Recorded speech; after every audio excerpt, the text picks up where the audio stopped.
Olá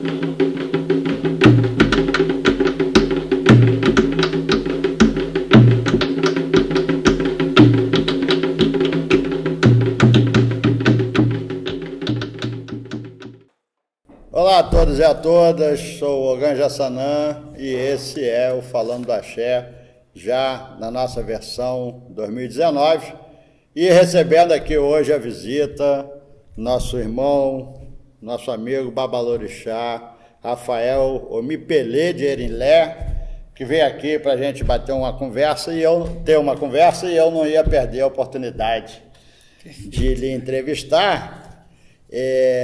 Porque essa é a nossa função e é aquilo que a gente está pretendendo. Como é que está o senhor? Eu estou bem, graças a Deus. E o senhor, pai, está tudo bem? Muito obrigado pela sua visita. Axé. E já quero lhe perguntar, quem é o Babalorixá Rafael Omipelê?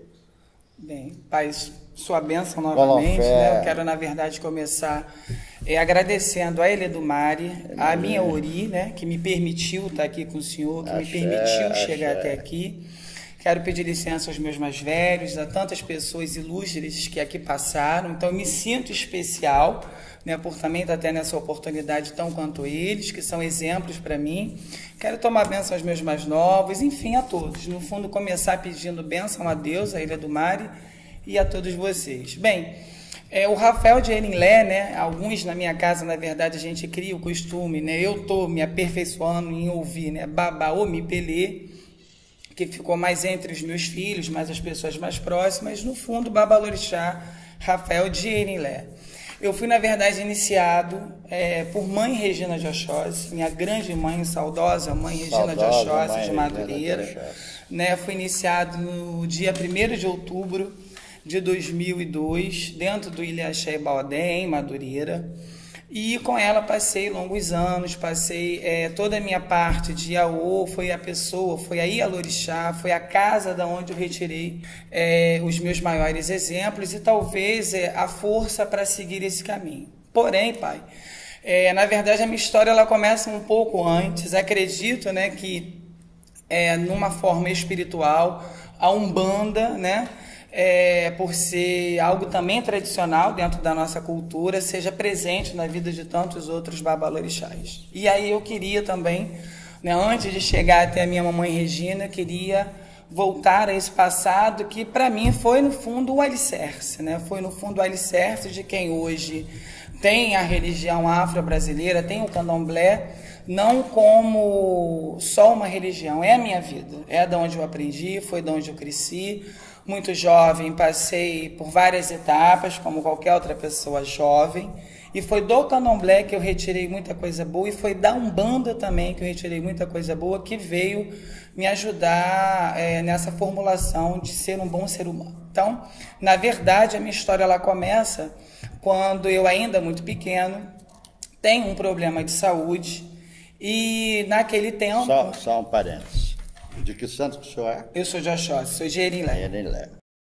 Na verdade eu fiz Oxóssi, né? Erinlé, aqui no Brasil, né? Ficou como Oxóssi. Acho, né, que dentre outros orixás que hoje a gente, com o africano, né, com a vinda novamente dos babalauês, a gente está tendo a oportunidade de conhecer, mas é Oxóssi.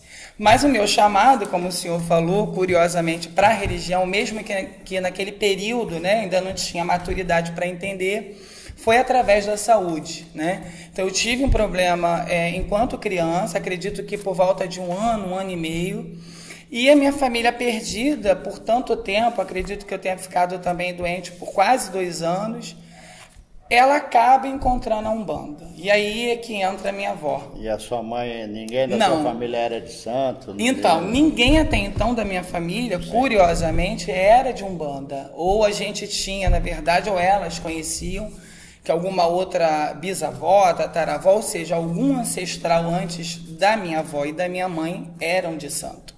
E, curiosamente, a minha avó acaba conhecendo um terreiro que existe até hoje, que é chamado de A Caminho da Luz, em Laranjeiras, onde na época era direcionada, né, tinha como o diretor o babá Paulo Newton de Almeida e babá Paulo, eram 2 babás, uma coisa assim. E com essa minha doença, esse nervoso, acredito que uma mãe e uma avó, né, tenham, mediante a estar quase perdendo um parente, o filho, o neto, ela acaba indo até esse terreiro, que é em Laranjeiras, e lá o caboclo da lua, né, caboclo também hoje muito difícil, né, da gente ouvir o nome, porque nós estamos falando de 35, 36 anos atrás, então muita coisa está em modificação, mas lá o caboclo, né, que dirige, que fundou o A Caminho da Luz, é o caboclo da lua, que deixa claro para minha mãe que eu não iria morrer, que eu tinha uma missão, que no fundo a minha mãe seria contra, né, teria um tempo da vida dela que ela seria contra essa missão, mas que não tinha jeito e que eu iria ficar vivo sim, que ela fizesse, eu acredito que um ebó, mas ela não levou, né, esse assunto enquanto ebó, ela faz o que ele determina e curiosamente, né, ou seja, com a fé da mãe, com a fé da minha avó, eu acabo voltando a ter saúde e saio do hospital. Só que como a minha avó chegou até esse terreiro, né, o A Caminho da Luz, ela começa a ser média desse terreiro, ela começa a trabalhar lá o processo, né, que não é um processo de iniciação, eles chamam de imantação. Acredito que façam até hoje, né? Eu lembro que na Umbanda a gente tem o processo do Amaci, da Camarinha, e minha avó ela passa por todo esse processo, então ela é dentro da Umbanda iniciada para Nanã com Obaloaê. Acredito que aí talvez tenha alguma correlação, né? De eu estar doente, melhorar dentro, né, dessa religião, com uma avó sendo iniciada para esses dois orixás. Bem, eu particularmente acredito que não é o santo, que a gente falando assim, parece, né, que o santo deixa as pessoas doentes. Não também é isso, eu não concordo. Não creio. Mas talvez foi o caminho para esse chamado, né? Foi o caminho para ela encontrar a Umbanda e o caminho que eu iria seguir a partir dali.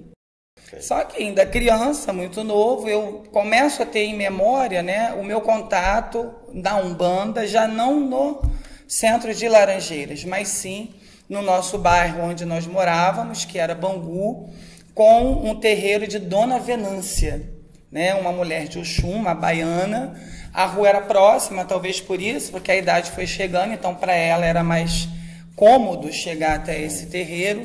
E aí é que eu começo a me lembrar, e aí é que eu começo, na verdade, a ver que já com 7, 8 anos de idade, realmente eu já estava praticando a Umbanda. Já tinha o meu jaleco, né, que antigamente era o jaleco, tinha os bolsos. Até hoje. Tem até hoje, né? Então, assim, eu lembro do meu jaleco, lembro das primeiras entidades. Acredito que, na verdade, a minha primeira entidade lá tenha sido o Caboclo Sete Flechas, mas não me lembro de incorporar. Sim. Me lembro, talvez, que elas estavam me envolvendo para aquilo, sim, mas eu não tenho memória que, né, enfim, tinha esse caboclo, mas sei que é um caboclo de grande luz, de grande poder, né, muito difundido na Umbanda, então, se é para agradecer, eu também agradeço a ele. E passo esses anos da adolescência, né, 10, 11, 12, 13, 14, na Umbanda. Literalmente na Umbanda. Na casa da Dona Venância. Na casa de Dona Venância, em Bangu, ao lado de minha avó. Esse terreiro, na verdade, quando Dona Venância, ela está ali, talvez está aí agora a primeira indicação que talvez eu teria que seguir um caminho espiritual. Quando Dona Venância falece, ela faleceu de problemas no coração. Foi realmente uma mulher de orixá, porque eu lembro que ela faleceu, a última vez que ela passou mal, nós estávamos lá, havia um outro pai de santo que estava tentando, né, dar uma força, trazer energia que a curasse. Ela passa mal na frente do Gongá, né? Então nós estávamos lá, então assim, é o primeiro exemplo que eu tenho de alguém que começou a vida no santo e morreu para ele, ou morreu com ele, ou morreu dentro dele, né? E ela sai dali e ela não volta mais para casa.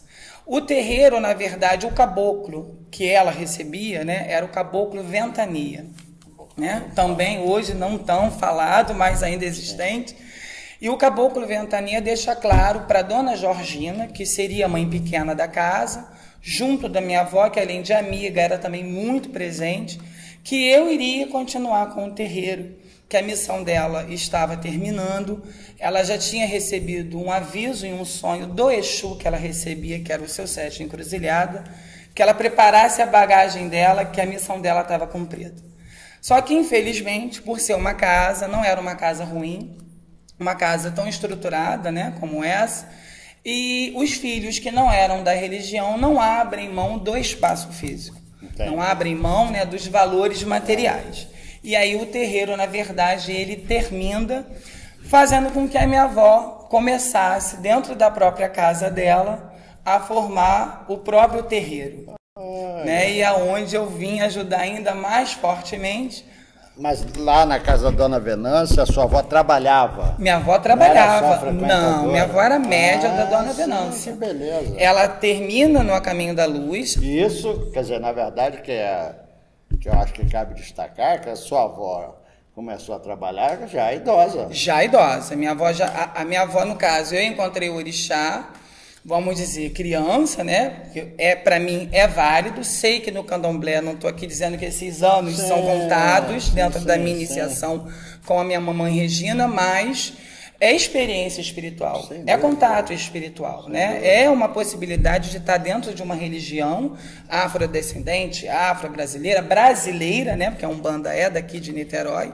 E no fundo eu tive esse contato. Minha avó já mais idosa, já com idade, a princípio para poder me ajudar, depois de Laranjeiras para Bangu com a falecida Venância. Ou seja, para trabalhar, para ajudar os outros, não tem idade. Não teve idade. Esse negócio de, não, eu já estou velha para fazer santo, não. Estou velha para entrar para o santo, estou velha, não tem nada com disso. Francisca Vitalina da Silva, tem a que fez santo aqui com 65 anos de idade. Para ela também não existiu, e ela não, ela tinha uma espiritualidade muito forte. Porque, além de tudo, ela era rezadeira. Então, ela era procurada dentro de Bangu para poder rezar a espinhela caída, quebranto. Francisca. Né? Era conhecida como Francisca de Danã, na verdade. Era uma rezadeira do bairro. E hoje, até então, minha mãe comenta que algumas pessoas ainda a procuram, porque rezadeira, eu acho que é mais fácil a gente ganhar na loteria do que encontrar uma rezadeira, né? Ficou bem raro. Eu até andei fazendo uma pesquisa, já que o senhor tocou nesse assunto. A Universidade de Viçosa, em Minas, fez lá um curso, um seminário, e levou várias rezadeiras. Eu estou querendo fazer isso aqui no grupo de estudos. Esse contato, né? De trazer essas senhoras para ensinar o povo a rezar.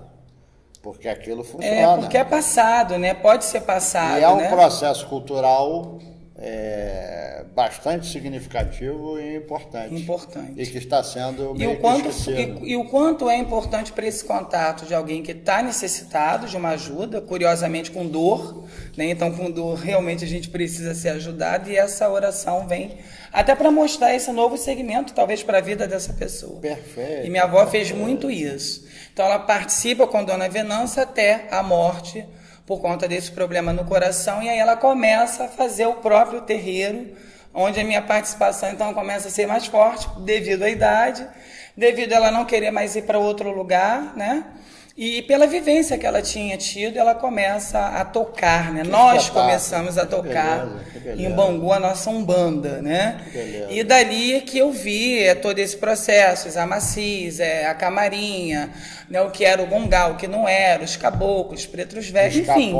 Eu começo a arriscar o ponto, a firmar o ponto, as cantigas corretas. Então, assim, sobre, né, falar, voltar ao passado. Mas aí o senhor ficou lá com a sua avó até quando? Então, eu fico com a minha avó a minha adolescência, porque eu só vou conhecer o candomblé já para 18 para 19 anos. Tá? Eu sempre fui um adolescente, acredito que problemático, muito afastado dos outros. Horas, porque tinha esse problema de saúde, então os próprios remédios que eu tomava, né, eles me deixavam para baixo, porque eu acredito que eram calmantes, então eu não tinha aquele pique de um adolescente comum, né? Então eu tive o costume eu ganhei um radinho, e eu tinha o costume de ouvir esse radinho todo sábado. E nessas passadas eu conheci alguns programas que já faziam-se na Rádio Metropolitana, entre eles o da Mãe Regina de Oxóssi. Né? Então, assim, eu vou na Umbanda até aí. né? Na própria Umbanda, eu não consigo, neste momento, a resposta para essa epilepsia, tá? O caboclo da minha avó, que na verdade era o seu mata-virgem, deixa claro para mim, mas eu também não entendi, porque hoje foi o que a gente já estava, né, trocando essa ideia. A Umbanda de hoje, eu acredito que por tudo que hoje está sendo oferecido de informação, ela está muito mais avançada do que há 30 anos atrás. Então, assim, a minha avó era uma mulher que não entendia nada de candomblé. Nada vezes nada. Mas o caboclo que ela recebia já deixava algumas indiretas, algumas respostas que eu não entendia. Que o meu caminho não era ali, que um dia eu iria seguir um outro caminho, que tudo aconteceria na hora certa. E aí... E é essa... O senhor tocou num ponto...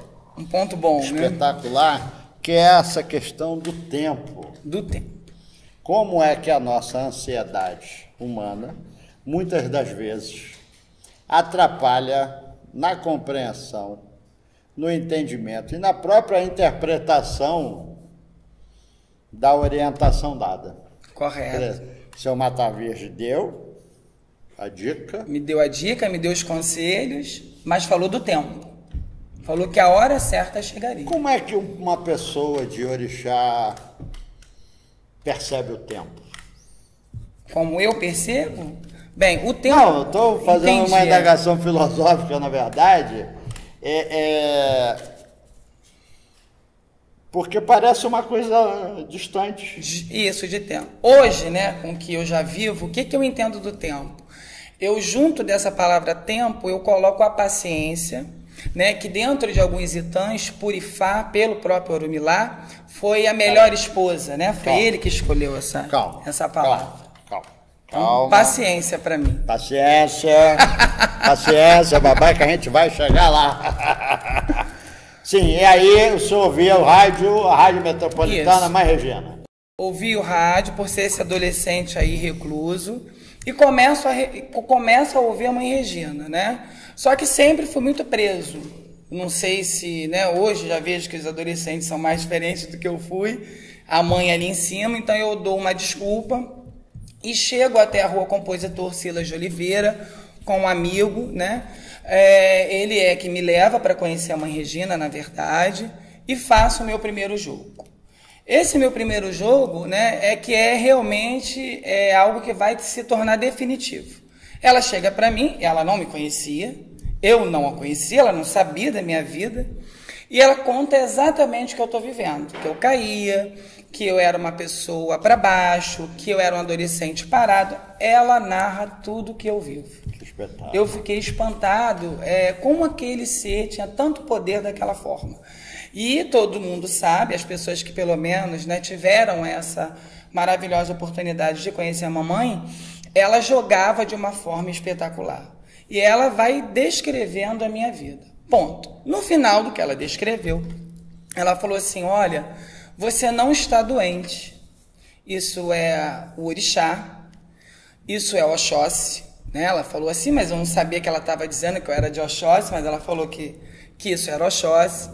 E que não tinha outro caminho. E me lembro, curiosamente, que ela ainda tentou ser imparcial. Ela viu que eu era muito jovem, muito inexperiente nesse mundo. Ela diz assim para mim, olha, eu posso te indicar, se você quiser, outros lugares de axé, de pessoas sérias, para você procurar a sua iniciação. Porque o que eu vejo no meu jogo, eu vejo que você não está doente, você tem que se iniciar, e se você não se iniciar, eu não vejo coisas boas para o seu futuro.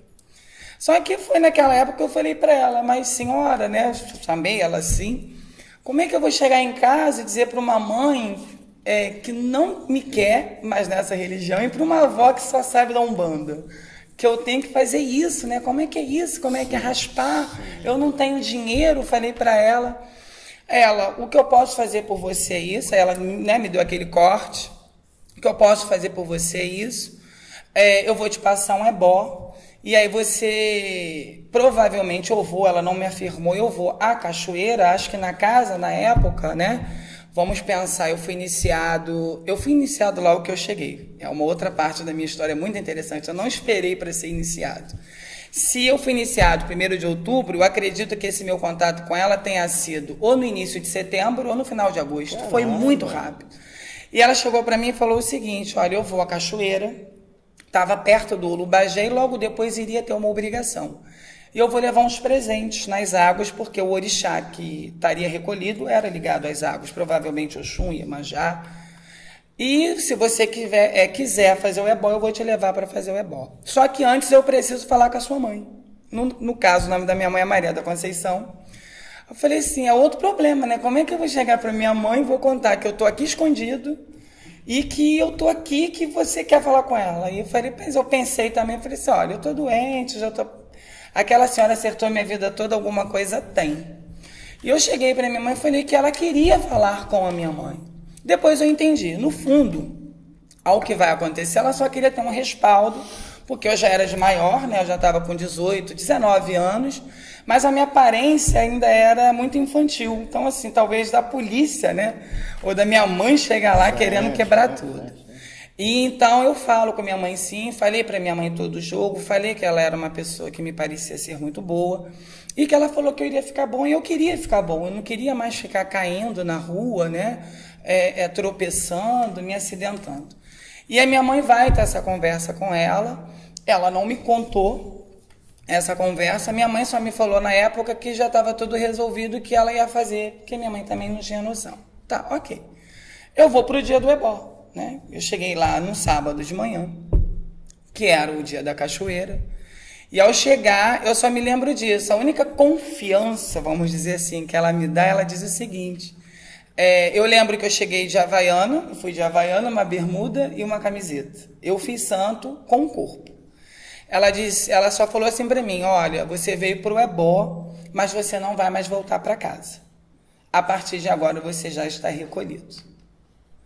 E aí, né, entra todo aquele choque, Caramba. Porque eu não sabia o que era ser recolhida, eu não sabia como seria feito tudo aquilo, mas era o destino, né? Ao mesmo tempo, algo me aguçava a aceitar a oportunidade, a mergulhar de cabeça e a literalmente só me entregar, não questionar. Era para ficar bom? Vamos ficar bom. E eu me entrego. E dali começa todo aquele processo. O senhor falou, essa nossa conversa está sendo muito reveladora. O senhor colocou uma outra palavra bastante significativa nisso tudo, que é a questão da entrega. Da entrega. A gente via muito isso. A gente conhece muitas histórias desse tipo, da entrega, de uma pessoa que não conhece, que não sabe, que nunca viu e de repente está lá e o santo pega e faz o processo todo e acaba dedicando a vida. Minha história foi essa. É uma capacidade fabulosa da transformação que o orixá foi, para mim foi. Opera na vida das pessoas. Essa história é fantástica, mas a gente tem um tempo limitado. Com certeza. Desse processo iniciático ao senhor virar Babalorixá. Para resumir, então, eu troco... Eu tenho um programa aqui com o pessoal de Odé para falar. Para falar, nós falamos demais, né? Somos comunicativos. O Marcelo Monteiro esteve aqui para a palestra e eu tenho que ficar controlando, eu fico ali na cama me controle. Porque o povo... Vai embora. Então, vou resumir para o senhor. Eu me encontrei, eu me entreguei e me encontrei. Era para aquilo ali que eu tinha vindo. Não teve um susto? Tive medo. Os normais, eu vou estar no escuro, eles vão me morder, o que vai acontecer, vão me cortar, tem esse susto, né? Eu era também, no fundo, muito jovem. Não, eu digo assim... O impacto susto, do que estava sendo vivido por mim? O susto cultural, digamos assim. Tive, totalmente. Totalmente. A alimentação, novo. A roupa, novo. A reza, o idioma. Novo. Tudo. Foi um choque de todas as partes. Porém, no fundo do meu coração, né, a minha espiritualidade, ela me dizia que ali era o meu lugar. Eu tinha andado, vamos dizer, os outros 18 anos anteriores à minha existência, até chegar naquele lugar que eu iria transformar da minha casa. Então, o que eu faço? Eu acabo largando a minha família carnal, saio praticamente da casa da minha mãe eu vou viver praticamente 100%, integralmente ao Ilê Axé e Baodé. Tá? Dali eu começo, eu tomo meu bori de 1 ano, tomo a minha obrigação de 3 anos. Infelizmente, não terminei o meu ciclo com mamãe, na verdade, talvez por divergências de opiniões futuras, mas eu nem passo por essa parte da minha história. Eu só lembro do que foi bom, do que é bom para mim, né? Sim. E eu sigo até ali. E aí, a partir dessa divergência de pensamento, dessas modificações que a gente está tendo, eu fico um pouco afastado, me afasto, não brigo, não tenho nenhum tipo de briga, só me afasto. E permaneço aí uns 2 anos me cuidando sozinho. Por quê, pai? Nesse processo, nessa minha entrega, graças a Deus, graças ao Oxóssi, graças ao Adecarê, hoje, se eu estou seguindo uma vida, se eu estou iniciando uma jornada enquanto iniciador, enquanto Olorixá, enquanto Babalorixá, eu devo a Mãe Regina de Oxóssi. Sim, tá? Meu pai Obaraim, ele vai entrar na minha vida, né? Olha aí, já encurtando, para poder fechar um ciclo que é necessário para mim, para o meu fortalecimento espiritual. Sim. E, no fundo, para uma satisfação ao público, né? As pessoas que estão de fora, até porque tomar 1, 3, 7 são os dogmas do candomblé, né? São os dogmas da nossa religião. E o senhor já está abrindo sua casa? Sim. A partir dessa obrigação, então, é em Santa Cruz, tá? No bairro chamado Verigiana, na rua Alberto Coutrin, número 1920. Como uma pessoa de Oxóssi, eu sempre me espelhei em querer coisas boas para mim, ter um espaço bom. Então, não é uma casa com um terreno gigante, mas também não é pequeno. Eu pensava na parte das árvores sagradas, do meu iroco, de tudo aquilo que fundamentaliza uma casa. O senhor já vai ganhar um presente hoje. Agradeço. Agradeço. Então, assim, eu chego até Veridiana, aí entra um outro orixá, de Oxóssi, na minha vida, que é o Oiá, que foi em Ançã, porque o terreno, né, que eu fui ver sem ter R$1, não tinha naquele dia, acho que R$10. Né? Não tinha R$10. Essa aí, aquela ministra maluca falou que ela é doutora pela Bíblia.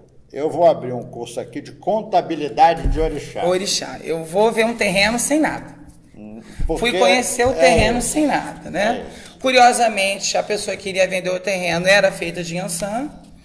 E eu faço uma promessa a um espírito, né, querido da casa, que é a Maria Antônia, e ela me dá a certeza que aquele terreno seria meu, tá? E curiosamente, espiritualmente, com a força, né, de todos os orixás e de Oxóssi que queria, eu compro esse terreno na segunda-feira. Eu vejo o terreno no sábado e eu compro o terreno na segunda. Tchau. Né? E tô lá. E não é né? assim? E resumindo... Pergunto. Não vou resumir nada. Nada? Pergunta. Vai continuar? Vou perguntar. É fácil? Pai, o que eu posso dizer ao senhor, acredito que as pessoas mais velhas, né, os meus abás, os meus exemplos, eu sou pessoa de buscar exemplo, tá? Eu não quero ser o melhor Babalorixá, eu não tenho isso. Eu acho que a religião, ela vem para a nossa vida para nos modificar enquanto ser humano. Para mim, a religião, ela é isso, tá? Praticar ou não, seguir os ritos, os mitos, isso faz parte. Mas eu preciso que ela me modifique, eu preciso que o meu filho de santo seja modificado e, de forma geral, todos. Não é fácil, acredito, não sei se todos passaram por essa fase, mas eu tive sim um choque de pensar em desistir, de pensar que aquilo não seria o meu caminho, que talvez eu forcei uma barra. É muito difícil sobre o dinheiro, né? A gente não tem tantas oportunidades financeiras, a gente não tem tanto cliente, a gente não tem aquele anjo da guarda que em outras religiões por aí eles encontram. Eu já falei para o meu anjo da guarda o seguinte: próximo trazer alguma coisa boa, né? Eu quero ver o trineto do Bill Gates. Eu acho que eu vou seguir esse exemplo. Mas trineto do Bill Gates, que aí vai facilitar um tanto, não vai não? Vai facilitar muito. Eu vou também aproveitar e vou nesse barco. Mas assim, procura lá. Eu passei por essa fase. Hoje, o que eu posso dizer para o senhor? Hoje não mais. Hoje não mais por quê? Nessas fases eu reconheci o verdadeiro antídoto para fazer eu continuar. Oxóssi. É só Ele que eu vejo. Sempre. Eu vim nesse mundo para Ele, eu sou formado, eu fiz português e literatura, sou pós-graduado, eu fiz aí larguei uma outra pós pela UERJ. Enfim, eu tentei também seguir um outro caminho, eu não queria, na verdade, eu não visava, eu vou ser pai de santo e eu vou viver. Não. Só que o que acontece comigo, o que aconteceu comigo? Em nenhuma dessas atividades, em nenhuma etapa da minha vida nesse sentido, eu não fui feliz. Isso eu ouvi do Babalaô num desses períodos de desistência. Babá Thomas, né, o qual eu conheço, me dá muitos conselhos, e ele falou para mim, né, me vendo triste, indagando a Ifá para desistir, ele diz o seguinte para mim, você pode ter capacidade de ser o que você quiser. É um homem inteligente, é formado, só que você não vai ser feliz. E aí Ifá está pedindo para que você pense, você quer ser um homem graduado, com trabalho, com tudo aquilo que qualquer outra pessoa normal queira, ou você quer ser infeliz? Então hoje eu opto por Oxóssi e hoje eu escolho a felicidade que só vem de Oxóssi para mim. É ele que eu vou seguir. Obrigado, mas né? Parabéns. É o que eu falo do meu coração mesmo. Sim. Nosso tempo, infelizmente, está Agradeço encerrando. a oportunidade. A gente vai, eu espero mesmo que o senhor apareça aqui outras vezes para a gente conversar. Pode ter até certeza. Porque a gente tem